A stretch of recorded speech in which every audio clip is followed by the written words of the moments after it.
Good morning, day two. Thank you for joining us. Very interesting day today, and we start with a topic that we touched on yesterday in a number of conversations. Automotive industry is not isolated sector and a vertical. Smart mobility, connected car, autonomous car does not live in a vacuum. It's all part of a living, breathing, if you wish, organism of cities, of environment where we're in. I'm really pleased that the first keynote for today is about the future of mobility in the context of smart cities, in the context of urban mobility. And we have with us Franck Leveque, who will be doing it. Franck is a partner at Frost & Sullivan. We all know the research firm who also do advisory work, who help companies to innovate. As Franck joined Frost & Sullivan 16 years ago, the automotive practice was one person, wasn't it? And it has now grown into one of the largest practices of the firm. Another interesting aspect, because of the research they're doing across multiple sectors, what it allows them to do is to look at it in context of where is the convergence, how do different trends come together, and how do they impact each other and the way we live. So please join me welcoming Franck Leveque. Good morning, ladies and gentlemen. Thank you, Iloma, for the kind introduction. It's a pleasure to be here today. It's an honor. I hope you've had a good day yesterday, good first day. I hope you enjoyed a good nightlife in Barcelona as well. So as Iloma was saying, I'm going to try and give you a perspective on what we see as a future of mobility for us, based on a lot of research that we have done, based on a lot of interaction that we have with most of the players in this space across the globe. So, as a starting point, I just want to bring some perspective. One of the key trends that is changing the requirement of mobility is urbanization. Everybody talks about urbanization, about the fact that we're going to go from 54% urbanization today to almost 70 by 2050, according to the UN. I think what's interesting is not so much that. That everybody knows. But what does it mean, really?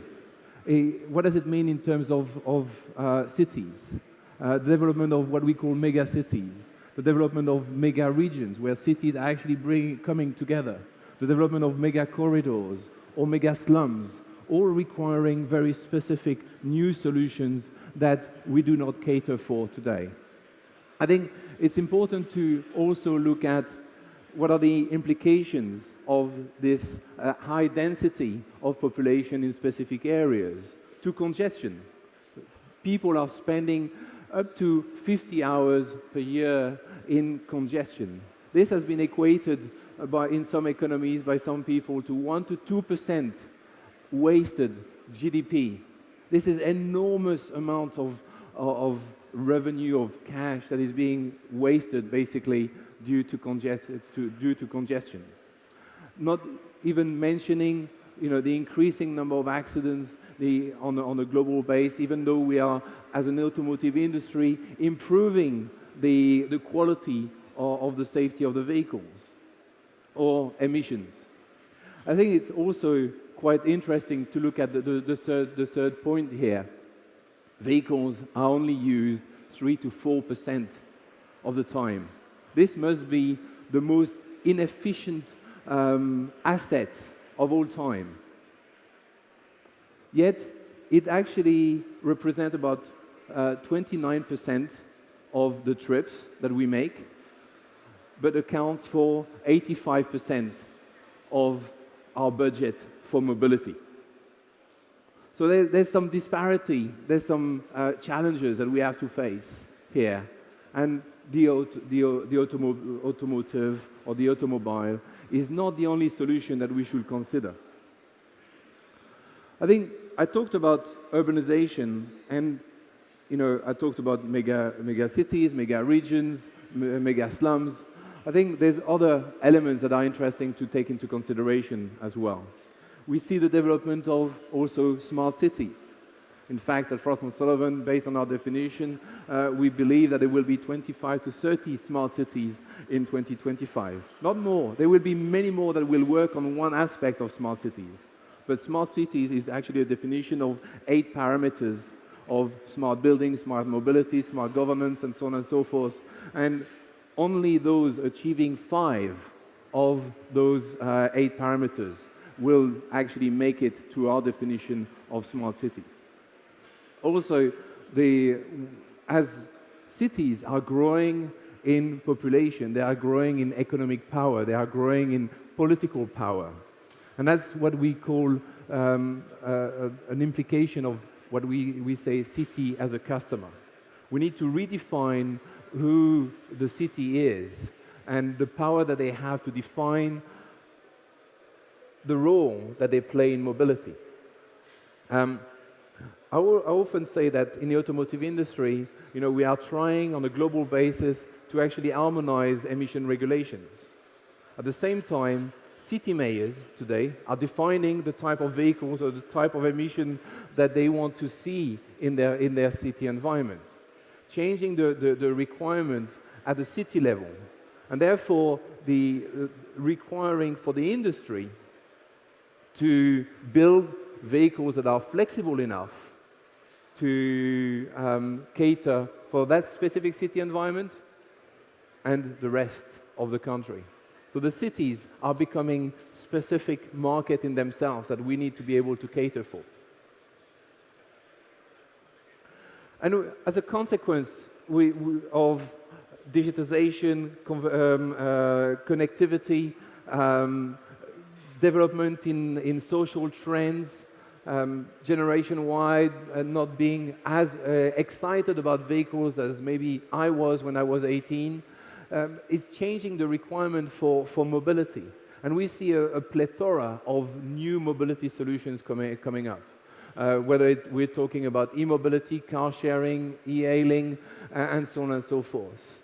This is just a snippet of some of the companies. There are hundreds of them in reality that are coming up, and pretty much every day there's a new one somewhere, even in just looking at the European market, that tries to bring additional value, additional solutions to the automotive, the mobility space. What's interesting is where they're coming from.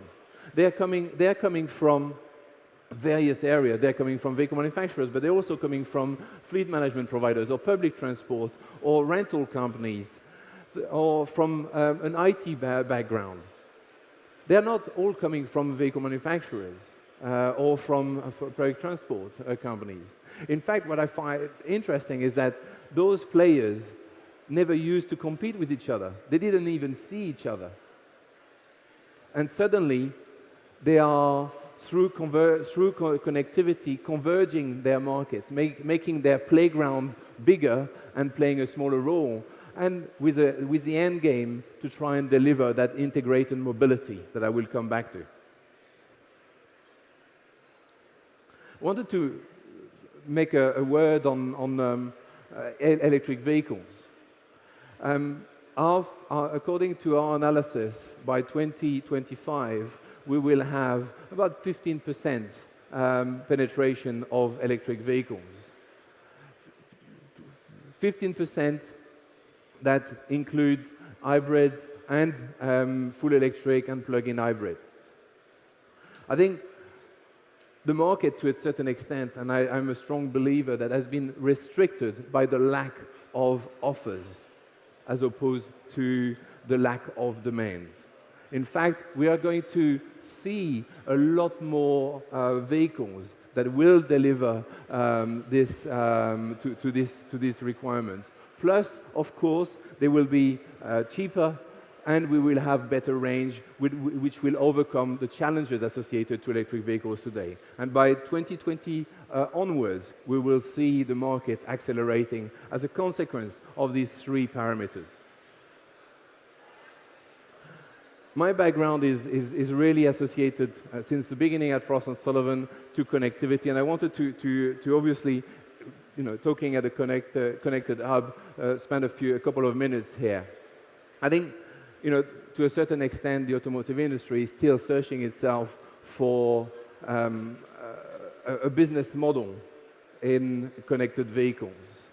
And one of the reasons for that challenge is that the automotive industry has focused its efforts on what I call the emerged part of the iceberg being the business model.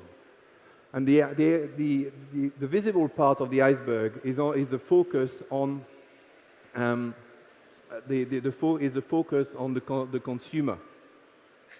And the consumer part of the business model is actually a small part of the overall business model of connected vehicles. We should integrate other parts like warranty management, like retail and aftermarket or after-sales management and optimization, OTAs, loyalty programs that all can benefit in optimization from connected vehicles.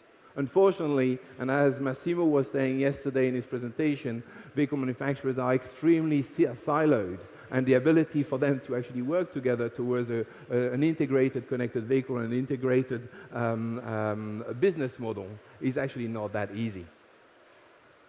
This is what I think is really exciting, is what connected vehicles actually can bring, is a feature on demand. Feature on demand, the ability to buy a vehicle and 6 months later say, actually, I missed something when I bought it, I want to have it. Or to say, well, I'm going on holiday this summer with my family, with my wife and my 2 kids. We are taking the caravans, and I've got a vehicle that is not really powerful enough for the caravan. Shall I download an extra 60 horsepower? Shall I download a new stability control that will make my wife and my kids safe and give me the good conscience as well to travel with my family? This is all possible. This is just software. But we need to be able to actually put it together. And this is what we are working towards. And in fact, Tesla is showing the way on how to do that with the autopilot that you can enable at a later stage. I wanted to talk about car sharing. We've been working on car sharing, the analysis of the car sharing market since basically 2009. And we see today about 8 million members of car sharing globally. We see that growing to about 36 million members by 2025. In terms of vehicles, that will equate to just below 500,000 vehicles. It's not a lot in terms of number of vehicles, but what's interesting is for every vehicle that comes into a car-sharing organization, this is 10 vehicles that are coming out of private ownership. Need to talk about e-hailing or taxi apps. They are mushrooming pretty much everywhere, cities, countries. There are hundreds of them that we cannot count enough of them, really. But it's a market that is equated to about 330 billion today and is expected to almost triple by 2025. So in 10 years, that market is going to triple.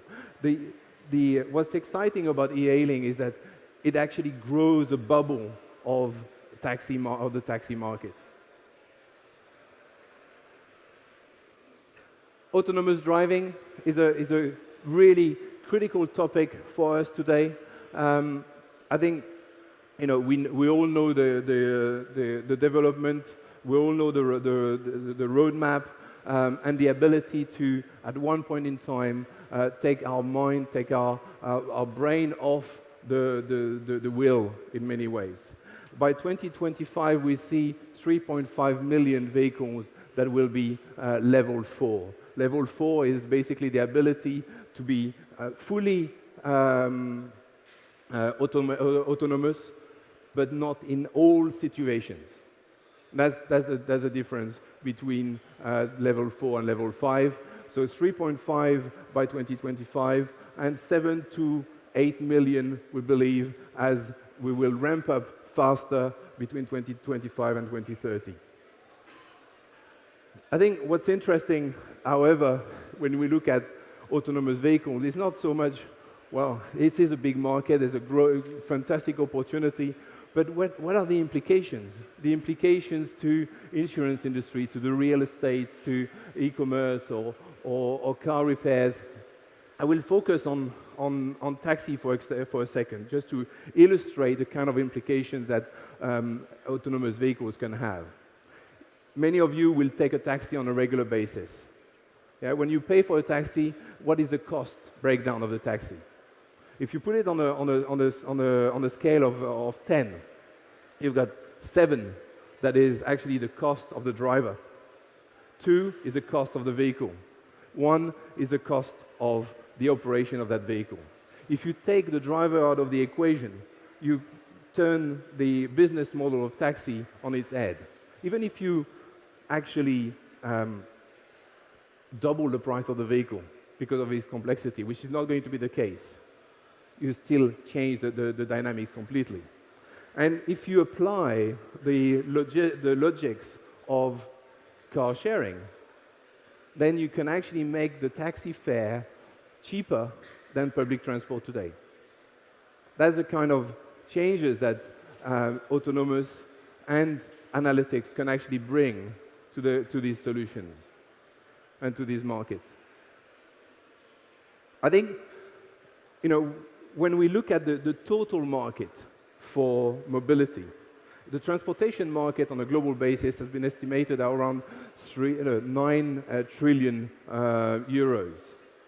If you look at the service side of the transportation market, at 5 trillion euros.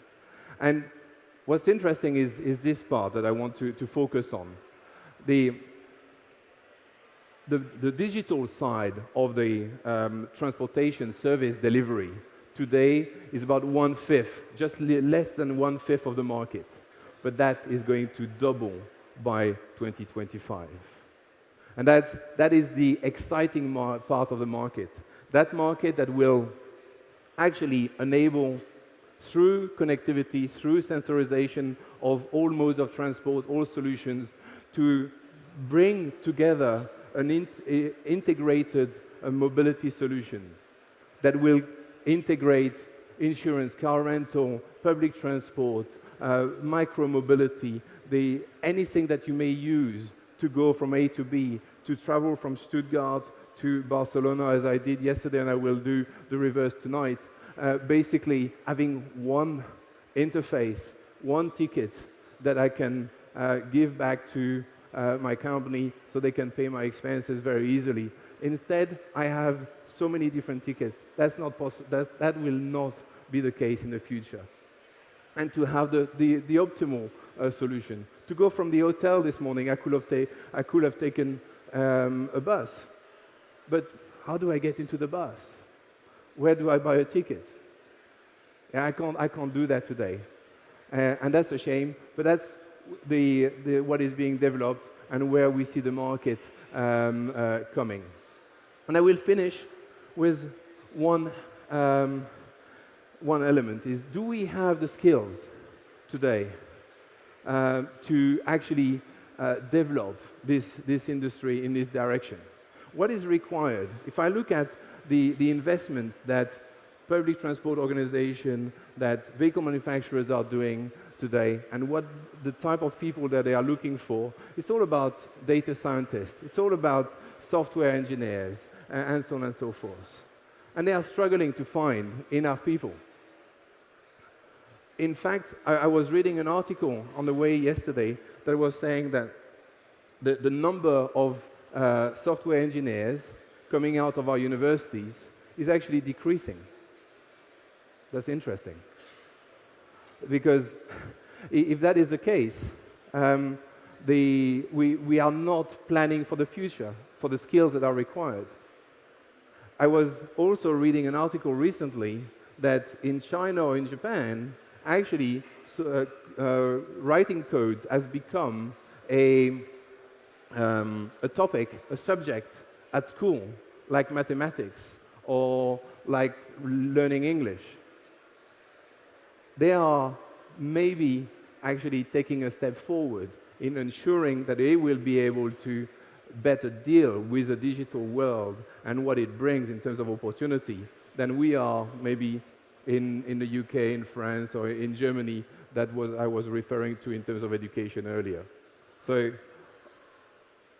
those opportunities are there, but we also need the support to ensure that we have the right skilled people and the right education that will drive these opportunities later. Thank you.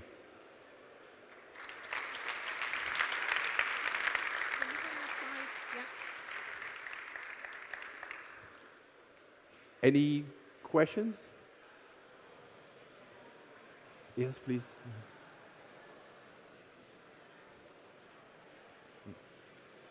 Hi.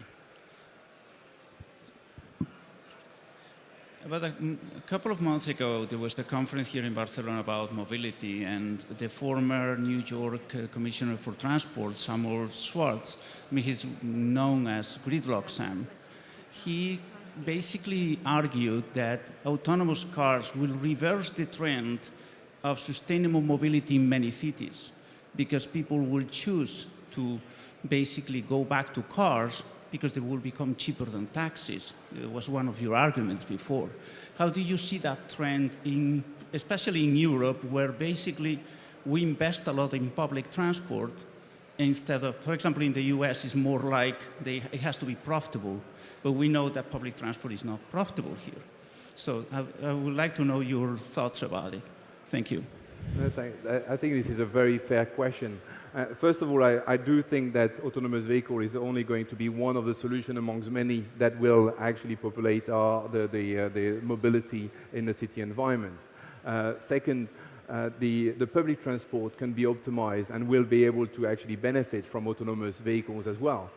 How many times do you see a bus running empty at odd hours?